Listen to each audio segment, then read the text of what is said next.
Welcome to Donmar TV News Channel, mga balita sa buwan ng Oktubre. Pang! Si Thinking Pinoy nagpapakalat na naman ng fake news. Ito sagot niya, ito sabi naman niya. Dami sa inyong nagagalit dahil kesyo naloko kayo mga dilaw dati. You do not know that Alan Peter Cayetano was yellow right before Duterte?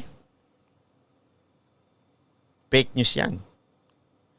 It doesn't mean you supported the Aquino before dilawan na kaagad. I will prove to you na it doesn't mean that way. That logic is wrong. Precisely. Yan ang kanyang paratang. Dahil daw galit na galit daw tayo dati sa mga unang-una. Bibigyan ko kayo sample. Unang-una, yan si Thinking Pinoy noon. O di ba? At saka si Sas noon ang sinusuportahan nila si Leni Robredo. Naalala ninyo? O nakakalimutan nyo na? Di ba? Hindi yan kasama. Tandaan ninyo, campaign 2016 hindi kasama yung mga yan. Hindi. Nag-appear na lang yan nung panalo na si presidente. Pero nangampanya, hindi, nangampanya kami. Oo, online. Nung umaangat na si presidente, nagbago na sila ng isip. Di ba? Don't tell me I'm lying. I'm not. Okay? Iba ang sinuportahan nyo, hindi si Mr. President Duterte. Nakakalimutan nyo yan. Ang bilis nyo kasi makalimot. Ipapatunayan ko sa inyo ngayon. Eto. Na hindi porket sinamahan si Aquino, dilawan na. Bakit? Kung yan ang logic nyo, paano na to? Ano? Dilawan daw si Cayetano dahil dito sa unang picture. Sa itaas. Sa itaas. Kasi sumama siya sa campaign. Di ba? Sandali. Kung yun ang logic ninyo, di sa baba, paano na? Sumama rin sa campaign si Pangulong Duterte at si Mayor Sara Duterte sa kampanya ni, ewan ko kung si Pinoy to o si Mar Rojas. Basta kasama din sila. So paano na? Kung yan ang logic nyo. So dilawan din si Pangulong Duterte at si Mayor Sara. Kasi yun ang sinasabi nyo dahil sumama si Cayetano nun sa mga Aquino. So sa madaling salita hindi na pala pwede magbago ang isang tao at sabihin niya, hindi, mali pala yung kinampanya namin noon. O sablay pala yung kinampanya namin noon. Bawal na ba magsabi ng ngayon, ng ganon? So ano ibig sabihin nun? Sablay na naman si TP. Sablay na naman yung logic niya. Alam mo, dapat ang tawag dito kay TP, hindi Thinking Pinoy. Dapat Unthinking Pinoy. UN. Hindi na nag-iisip Unthinking Pinoy. Mali-mali na yung logic niya. Basta ma-shoot lang niya sa banga yung galit niya kay Cayetano. Gagawin niya lahat. Okay? So sige, paliwanag niyo sa akin to. Pag magiging bukas ang isip ko, baka may mga dilawan dyan. Bukas ang isip ko. So si Cayetano sumama sa rally. Si Pangulong Duterte, si Mayor Sara sumama rin sa rally. So dilawan na silang lahat. Ang labo natin, di ba? Okay? So sabihin mo, hindi pala pwede magbago ng isip. Sige, sakyan natin yung logic ni Thinking Pinoy. Ano yung logic niya? Hindi na pwede magbago ng isip ang hinangaan mo. Pag hinangaan mo na, yan na yun, dilawan ka na. Hinangaan mo sila dati, di ba? Di ba? Tama. Okay, sasakyan kita. Thinking Pinoy, sasakyan kita. So, hindi na pala pwede magbago isip. Anong tawag sa'yo? Ikaw pala ay Cayetano diehard supporter. Bakit? Ayan congrats ka pa, tuwan-tuwa ka pa, lagi mo pa siya binabanggit nun. Happy ka pa, saya-saya mo nun. So hindi rin pwedeng magbago isip mo. Kasi sabi mo, hindi, alam naman, special ka. Sila hindi pwede magbago isip, ikaw pwede ka magbago ng isip. So, ang tawag pala sa'yo, kaya ka pala hindi Duterte diehard supporter, kaya ka pala hindi DDS. Ano ka pala? Cayetano diehard supporter ka pala. Ganyan ka kasinungaling, Thinking Pinoy. Akala mo, wag ako, Brad. Alam mo, magaling ka sa academics. Okay, fine, thank you. Pero Brad, sa logic, sorry. Malayo ka, Brad. Malayo ka. Kasi ikaw, ipagpipilitan mo kahit mali. Ako hindi. Pag mali, mali. Ang hirap sa iyo eh. Ay, nako. Paki-explain na lang ha. I-screen cap nyo na yan. O. Pakita nyo sa kanya. Oy, kamusta na? CDS ka pala dati. Pakita niya, pinost niya eh. Suplakin niyo yung post niya. Ganyan no, kasi nungaling yan thinking Pinoy na yan.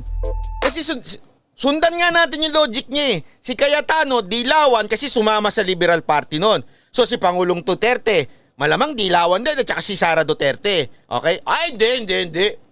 Si Mayor Duterte, Sara Duterte at saka si Pangulong Duterte, nagbago na isip nila.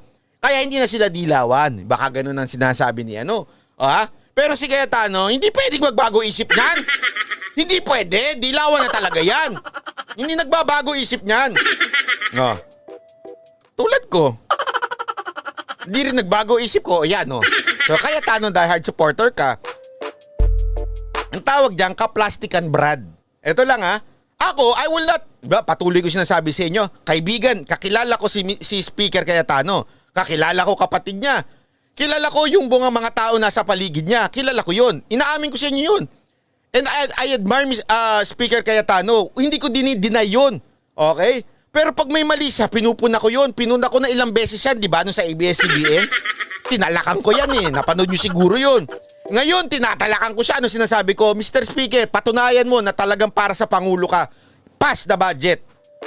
I challenge you, Mr. Speaker Cayetano. Pass the budget. Patunayan mo na talagang kay Duterte ka. Pag hindi mo napasa yan, sorry ka. X ka sa akin, sabi nga. X ka sa akin, X ka sa akin. Alam niyo yung kanta na yon? Favorite ko yon. At least ako, totoo. Hindi yung may ina-admire mo yung tao tapos hindi. Hindi ako tao ni Velasco. Hindi ako bata ni Velasco. Hindi. Kulang na lang. Matain mo yung ano nun eh. Di ba? Naka-heart pa. Wala na ka ng kredibilidad, thinking Pinoy. Tandaan mo yan. Okay? So yun lang ako, mga kabanaderos. Simple lang ako. The speaker must pass the budget because yan ang command ng ating presidente. And I am a diehard Duterte supporter. I follow the president. The command of the president is not about speakership. The command of the president, pass the budget. Therefore, Mr. Speaker, pass the budget or else matitikman mo ang aking kamao. Ano bang kanta yun? Yung kanta ng kamao, yung rap, gusto ko yun.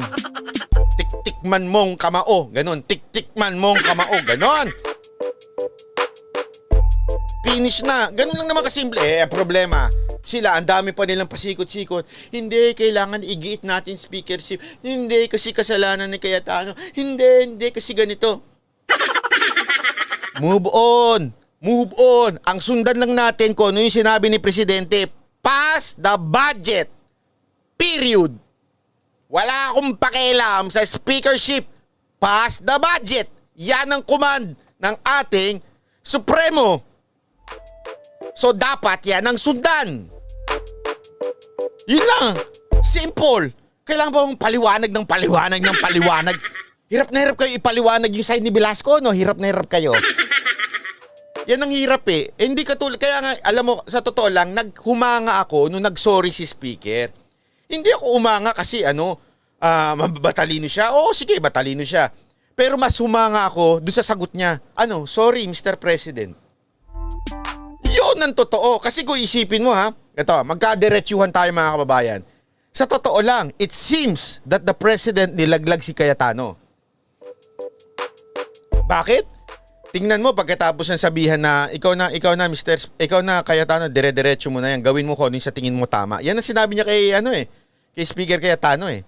Tas ginawa niya yung tama, tas biglang parang pinagalitan siya. Pero anong reaction ni Cayetano? Nagano ba siya? Tatampo ako. May pinag-usapan kami ni Mr. President eh. Tapos bakit biglang ganun? Wala! Sorry Mr. President. Kaya nga sabi ko, Itong tao na to, sasalo ng bala to sa presidente. Bakit? Hindi niya sinisip si presidente, hindi siya tumahimik lang. Ano ginawa niya? Sorry, Mr. President. Oh. Kaya nga, simple lang. Tanggalin na natin lahat ng issue na yan.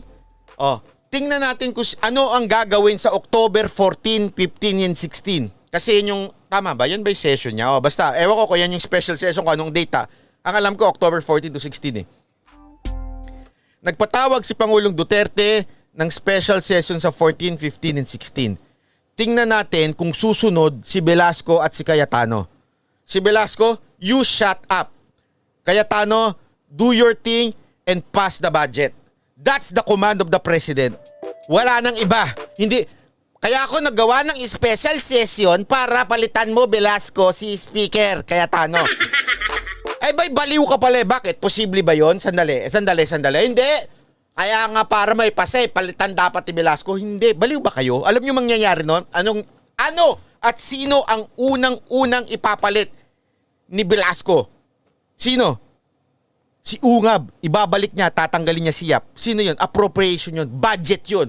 Magkakagulo yun. Paano mag-sponsor ng budget kung papalitan mo mismo yung head ng appropriation? Kaya nga, dalawa lang ang response dyan. October 14 to 16. Okay? Velasco, you shut up. Speaker Cayetano, you pass the budget or else you're not following the president. Ganun lang. Simple. Papalalabawin pa ba natin na simple ng